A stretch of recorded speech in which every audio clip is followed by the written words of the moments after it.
The FBI found my grandmother after 60 years. The reason will blow your mind. Two FBI agents knocked on my 84-year-old grandmother's door last Tuesday. They said they'd been looking for her for 60 years. When they told us why, our entire family went into shock.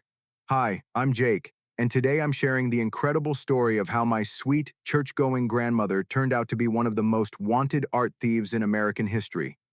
My grandmother Dorothy has always been the picture of innocence. She volunteers at the church, bakes cookies for every neighborhood, and hasn't even gotten a parking ticket in her entire life.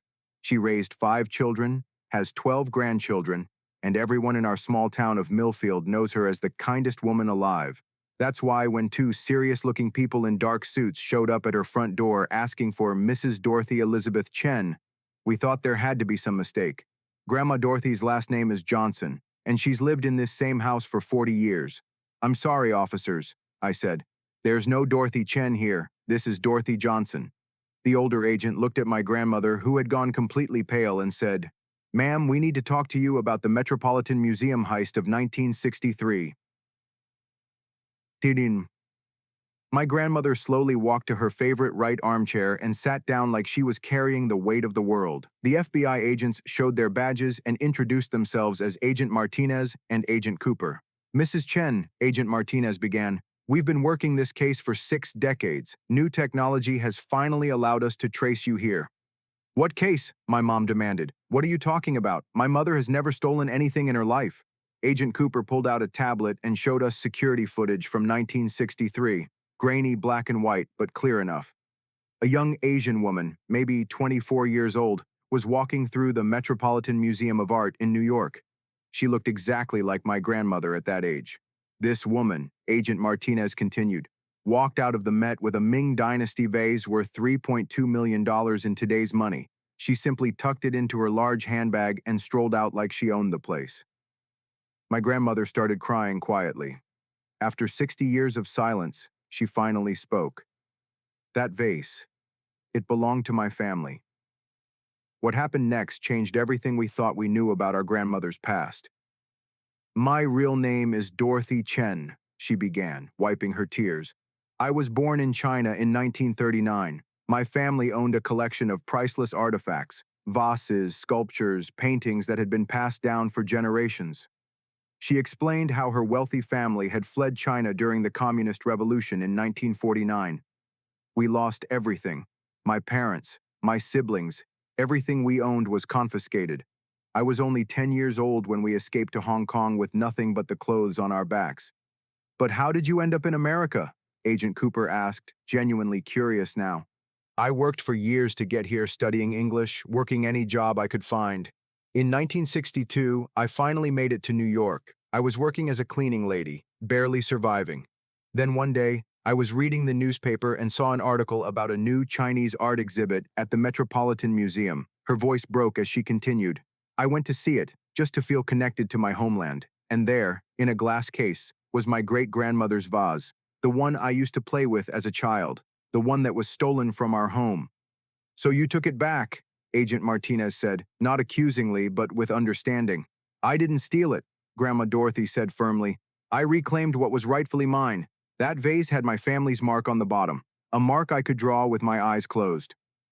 Agent Cooper then revealed something that stunned all of us.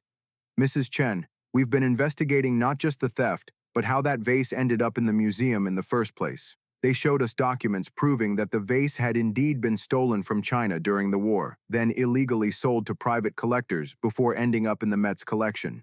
My grandmother hadn't stolen from the museum. She had recovered stolen property that belonged to her family. "But why didn't you ever tell us?" my mom asked, her voice breaking. "Because I was terrified," Grandma Dorothy replied. "I changed my name to Johnson, moved across the country, started a new life. I was afraid they would send me to prison and I'd never see my children grow up." Agent Martinez leaned forward. "Mrs. Chen, we need to ask, where is the vase now?" My grandmother was quiet for a long moment, then slowly stood up and walked to her bedroom. We heard her moving things around, and she returned carrying a small wooden crate filled with padding. Inside was the most beautiful blue and white vase I'd ever seen. Intricate dragons wrapped around it, and at the bottom, barely visible, was a tiny marking that looked like Chinese characters.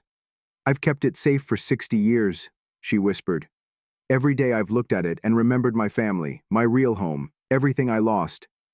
What happened next was the most beautiful part of this whole story. Agent Martinez and Agent Cooper exchanged looks. Then Agent Martinez said, "Mrs. Chen, based on our investigation, we've determined that you are the rightful owner of this artifact. The museum's acquisition was illegal, and you were simply reclaiming your family's property." "Are you arresting me?" my grandmother asked, confused. "No, ma'am," Agent Cooper smiled. "We're here to officially close this case and return your property to you legally. The FBI has been working with international art recovery specialists. This vase should never have been taken from your family in the first place." The agents handed her official documentation recognizing her ownership of the vase, but then they offered something even more incredible.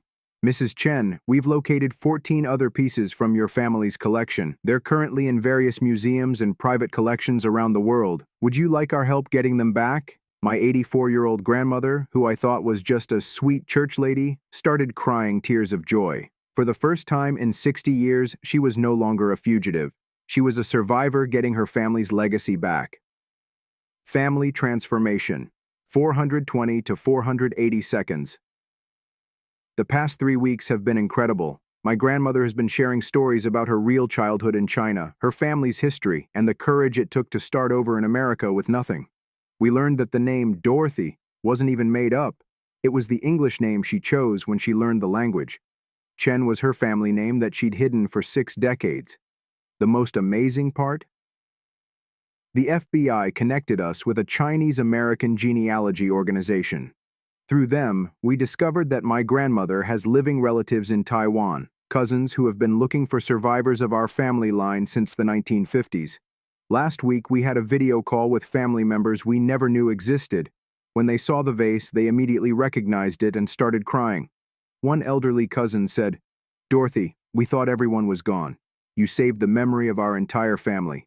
My grandmother, who spent 60 years afraid of being caught, is now being celebrated as a hero who preserved her family's history through incredible courage and sacrifice. Sometimes the people we think we know best are carrying the most incredible secrets. My sweet grandmother wasn't just a church volunteer. She was a survivor, a protector of family legacy, and honestly, one of the smartest people I've ever known. The FBI agents told us that her case is being studied as an example of how survivors of war and persecution sometimes have to make impossible choices to preserve what matters most. Next month, we're traveling to Taiwan to meet our extended family, and my grandmother will finally be able to share her family's artifacts with the relatives who thought they were lost forever. If this story amazes you, please share it. And if you have elderly family members, ask them about their past. You might discover that your quiet grandparent is actually the most fascinating person you'll ever meet. Subscribe for more incredible true family stories, and remember, heroes don't always wear capes. Sometimes they wear aprons and spend 60 years quietly protecting what they love.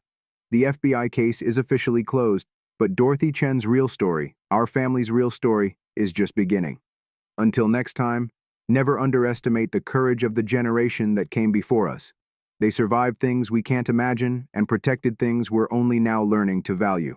Grandma Dorothy, thank you for keeping our family's history safe. You're not a thief, you're a guardian.